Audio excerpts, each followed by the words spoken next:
At a time when so many of our creative spirits, or at least they seem to be creative spirits, sing of man's impotence, one of the most original spirits of our time, Buckminster Fuller, our Buckminster Fuller, sings of man's potency.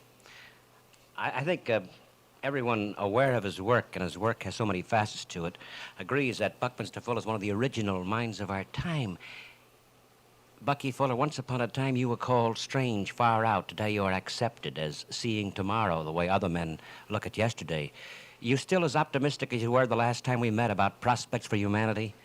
More so because the reasons for my being optimistic before were not entirely mystical, but were predicated on observation of certain fundamental patterns, such as the fact that human beings don't really know how to make a baby.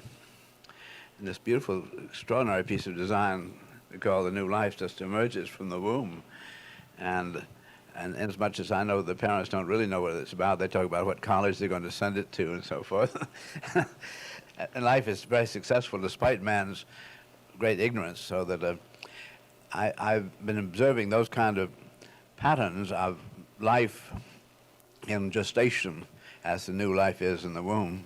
I see that really the whole of mankind seems to be in a state of gestation. I have a strong feeling from all the trends that I read that man is about to emerge into so completely a new relationship with the universe that the older generations will be very, very ill prepared for this extraordinary new relationship of total humanity, which I see coming on by virtue of our developing an extraordinary awareness of the behavioral characteristics of life. We're just beginning to know that the new young life has very much greater capacity to learn than men had ever known before, that really all the education is through at 7 years old by the time we send them to something called school.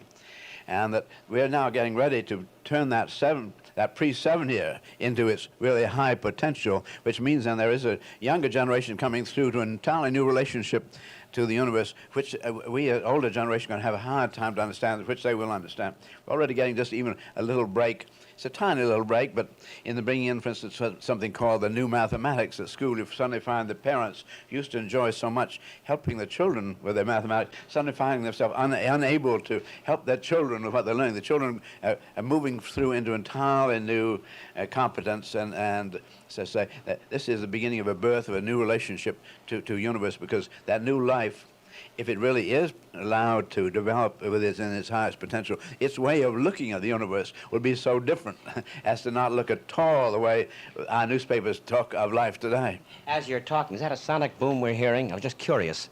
It seemed to be a sonic boom we're hearing, very poetic, I thought, this poetic counterpoint. I felt that there were a couple of sonic booms. I thought that to have sonic booms over Chicago today, as I'm talking here, it's 1965, and I recall in 1927 in Chicago, when I first started doing the work that I am doing, wheeling my little child in her baby carriage in Lincoln Park.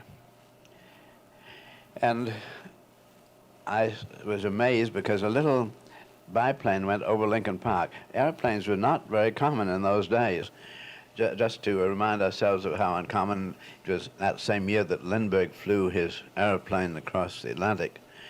When I saw that little airplane in the sky, and it was a very strange sight, I said, isn't it amazing? Here's my child looking up at that airplane, and she's just been born, so that airplane in the sky is as natural to her as a bird, because when I was born, the airplane did not exist. In fact, I was 9 years old when the airplane was invented, so I said, I see this is a very different kind of environment with an airplane as normal in your sky. Because it was really sort of the beginning of impossible things happening, where the older generation said that you can't possibly fly and you can't talk by air, but suddenly there was the radio, which came in my day too. Now then, my daughter, I was wheeling the baby carriage, who had an airplane as normal in her sky, now has her daughter, and her daughter was born 11 years ago, and that daughter was born in New York. They took her to an apartment in the northern end of New York, and it was right in the flight path for the Western continental-bound flights out of LaGuardia and Idlewild. And the planes were going overhead at rate almost 4 a minute. And this little child then, in her crib, would hear this, this airplane go, and people say, airplane. She had that experience so many times that instead of having her first word, mummy or daddy, which most children have, or something, the first word she ever mouthed was air. It happened that she was born in the fall, late November, and the leaves were off the trees outside the house. So she saw many thousands of airplanes before she ever saw a bird. I saw the children's books that were sent to her, which were the same kind of children's books that you get in any bookstore. There's a tradition of what a children's book would be. And they're the same children's books that were sent to me when I was a child. So they were farmyard. There was the barn and all the nice natural things that a child would see, the horse and the pig and the cow and the goat, sheep, rooster.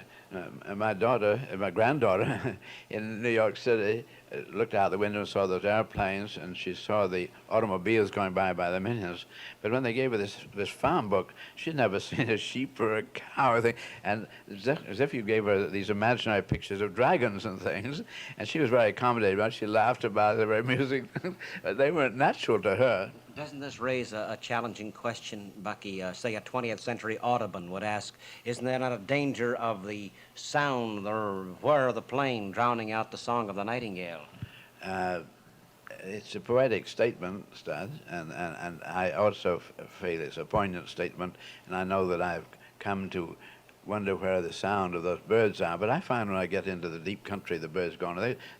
Birds know something. The first place they fly over, they can see things the way we see it from the airplane now, and they can see the patterns very beautifully. I think one of the most amazing things is the way the ducks and the geese learn where the safeguards have been put up for them by man, so that they know the refuges, they fly right to them. And the same way the birds are now getting, they're flying around, but they're picking other places, so we just have to go fairly deep in the country to find them. Anyway, I'm also confident about the great big processes of nature, and there are patterns that come and go. And there was a time, you might say, isn't it sad because we don't have the wonderful growling of the dinosaurs? It must have been very poetically beautiful sometimes. And I'm not bothered at all by nature's own due process, because we didn't invent the bird and we didn't invent the man, and I see that these things are moving along some very extraordinary evolution. The word process, uses, I know this is a key word, not in your vocabulary, in your life, isn't it? You think of man as, an evolutionary process. Man is entirely a process. He is not a thing. There's a great tendency to think of ourselves like the mannequins in the store windows as China dolls, but we are anything but. And we are, remember, we are born and conceived at approximately no weight at all. Then we weigh in at 7 pounds. And we say, everybody say, oh, look at that child. That's just a spitting image of Aunt Mary and Uncle Joe. And so this, sure enough, there's a pattern. He seems to smile the same way, right eyes cocked a little. And so that same child gets from 7 pounds to 70. So we got used to then looking at 170-pounder with the same patterns as sort of the China doll. And we see him around quite a lot, so we begin to misinterpret this extraordinary phenomena that is there. That same man can lose from 170, he can go back to 100. And he's just the same man. So what is there is not the thingness or the pounds or the potatoes he ate, but an extraordinary pattern and integrity, which was the fact that you could see little Aunt Mary and so forth and the twinkle in the eye of that child. And so I'm myself deeply impressed then with the continual process. I think we eat, we take on somewhere around 7 tons of food each, and we breathe enormous amounts, enormous tons of water, and that's not us. We are the capability to associate those extraordinary pattern principles, which are the chemical elements, and somehow rather to employ that integrating process to do something called communication. And what you're doing with me, of saying something to me and getting me to talk about patterns, you're talking about patterns, is in the end by far the most important part of all this. And so in that process we do regenerate, and so So there's an extraordinary part of the invention to have the baby factory here and the baby factory manager there, and they get together and make baby. Well, assume then that the new generation coming up, much more advanced and knowing so much more than those preceding it, assume then that no nut pushes a button.